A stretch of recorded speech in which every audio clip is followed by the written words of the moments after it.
Top 10 Dark Inspirations for Great Britain's Famous Writers. Welcome to Next Chapter Audio, where stories take life and mysteries unravel. Today, we dive into the shadowy sources behind some of Britain's greatest literary works.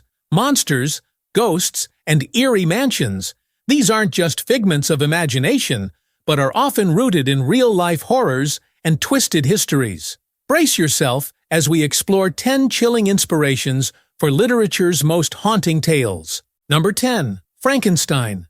Imagine a stormy night in 1816. Mary Shelley, a mere 18 years old, sits among literary giants. Lord Byron, Percy Shelley, John Polidori, and her stepsister, Claire Clairmont. They've gathered at a villa in Switzerland, passing the time by drinking wine, consuming opium, and reading ghost stories as lightning cracks across the sky. Byron challenges them to write their own terrifying tale. For days, Mary struggles for an idea, until one sleepless night she recalls a heated debate between Byron and Percy about whether electricity could reanimate a corpse. Suddenly, inspiration strikes. Mary envisions a hideous phantasm of a man jolted to life, a waking nightmare that terrifies her but sparks the birth of Frankenstein, or the modern Prometheus. Her haunting vision becomes the tale of Dr. Frankenstein and his monstrous creation, a story that would forever redefine Gothic literature. Number 9. Oliver Twist.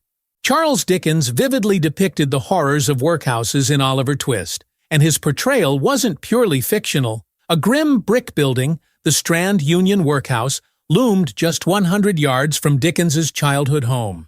The workhouse enslaved London's poor, offering gruel and cramped sleeping quarters in exchange for backbreaking labor. Dickens's boyhood memories of this oppressive institution left a permanent mark. He immortalized its cruelty in Oliver's iconic plea, "Please, sir, I want some more." Decades later, the real workhouse revealed another chilling truth. It had been built over a pauper's graveyard, and thousands of bodies were unearthed from the site. The ghosts of those forgotten lives likely lingered in Dickens's mind as he crafted his novel. Number 8. The Levelled Churchyard. Years before penning classics like Tess of the D'Urbervilles, Thomas Hardy worked as an architect. One assignment led him to oversee the relocation of nearly 7,000 graves from St. Pancras Church to make way for a new railroad. The work was gruesome, often performed under cover of night. Coffins splintered, revealing disjointed remains, including one with a shocking discovery: 2 skulls within a single casket. The horror of disturbing the dead stayed with Hardy. Later, he wrote the poem The Levelled Churchyard, voicing the despair of the disinterred souls. "We late lamented, resting here, are mixed to human jam, and each to each exclaims in fear, I know not which I am." Today, the displaced headstones encircle a tree at St. Pancras, a stark reminder of Hardy's macabre inspiration. Number 7. Jane Eyre. Charlotte Bronte's masterpiece, Jane Eyre, features the mysterious Thornfield Hall and its hidden madwoman. The real inspiration for this Gothic estate lies in Norton Conyers, a centuries-old Yorkshire manor. Bronte visited the hall and heard whispers of its chilling past, including the tale of Mad Mary, a woman confined to an attic room. In 2004, Norton Conyers owners uncovered a hidden staircase leading to a small attic chamber. Visitors can now see this eerie space, which likely sparked the most famous plot twist in Jane Eyre. The story of a woman's mental unraveling, locked away in shadowy isolation, continues to haunt readers, and was rooted in this haunting legend. Number 6. Dr. Jekyll and Mr. Hyde. A nightmare fueled by a 19th-century medical cure became the seed for Robert Louis Stevenson's Dr. Jekyll and Mr. Hyde. Battling tuberculosis, Stevenson's doctor prescribed cocaine, a common remedy of the time. The drug left him feverish and restless, plagued by vivid dreams.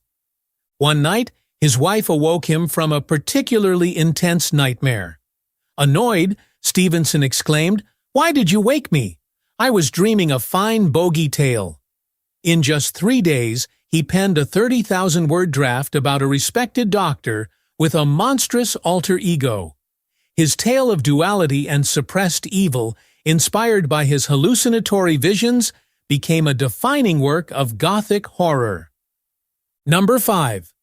The Dead Marshes. J.R.R. Tolkien's harrowing memories of the Battle of the Somme seeped into Middle-earth's bleakest landscapes. During World War I, Tolkien fought in the trenches, witnessing unimaginable horrors. Months of rain transformed the battlefield into a quagmire, littered with corpses and craters filled with stagnant water. Years later, he channeled those memories into the dead marshes in The Two Towers. Gollum leads Frodo and Sam through a decayed wasteland filled with ghostly faces submerged beneath murky waters. For Tolkien, the marshes weren't just a fictional setting. They were a haunting echo of a war-scarred landscape that had once surrounded him. Number 4. Macbeth. The witches in Macbeth weren't just an artistic choice. They were crafted to please a king. King James VI of Scotland, later King James I of England, had a deep fascination with witchcraft. He even wrote a book, Demonology, which outlined his beliefs and methods for identifying witches. Thousands were executed during his reign under accusations of practicing black magic. To curry favor with the monarch, William Shakespeare wove witchcraft into Macbeth. The three witches' eerie prophecies set the stage for ambition and murder. After the play's debut, rumors of a curse emerged. Even today, actors avoid uttering the play's name in theaters, calling it the Scottish play instead, lest they summon its bad luck. Number 3. Lady Susan. In Jane Austen's Lady Susan, the manipulative title character mistreats her daughter and schemes for wealth. The inspiration? A real-life neighbor with a sinister reputation. Mrs. Craven, grandmother to Austen's childhood friends, was notorious for her cruelty. She reportedly starved and beat her children, forcing them to eat scraps and imprisoning them in her home.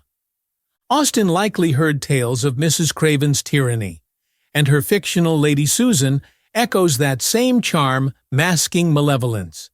While Mrs. Craven's daughters escaped her grasp by eloping, Austen captured her chilling legacy in one of her sharpest and most satirical works. Number 2. The Hound of the Baskervilles. Sir Arthur Conan Doyle drew from Devonshire's dark legends for The Hound of the Baskervilles. The novel's backstory of a cursed family and spectral hound mirrors tales of Squire Richard Cabell III, a real-life 17th-century figure. Cabell, rumored to have murdered his wife and sold his soul to the devil, became the stuff of folklore. Locals claimed his death in 1677 unleashed a pack of hellhounds that howled at his tomb. Even today, Cabell's mausoleum attracts thrill-seekers drawn to the legend. Doyle transformed these tales into Sherlock Holmes's chilling investigation, blending mystery with supernatural dread. Number 1. Wuthering Heights. Emily Bronte's Wuthering Heights is rooted in the eerie atmosphere of High Sunderland Hall. While working as a teacher in West Yorkshire, Bronte often passed the Gothic manor, with its grotesque stone carvings and haunting legends. Among the stories was that of a severed hand, believed to belong to a jealous master's wronged wife, tapping on windows and doors. Though the hall was demolished in 1951, its spirit endures in Bronte's tale of the turbulent relationship between Heathcliff and Catherine. Wuthering Heights remains a masterpiece of Gothic fiction, with its windswept moors and ghostly whispers drawn straight from the shadowed corners of High Sunderland Hall. Thank you for joining Next Chapter Audio, where the darker side of literature comes to life. Don't forget to like, share, and subscribe for more fascinating explorations of stories and the real-world mysteries behind them. Until next time, keep the pages turning and the lights on.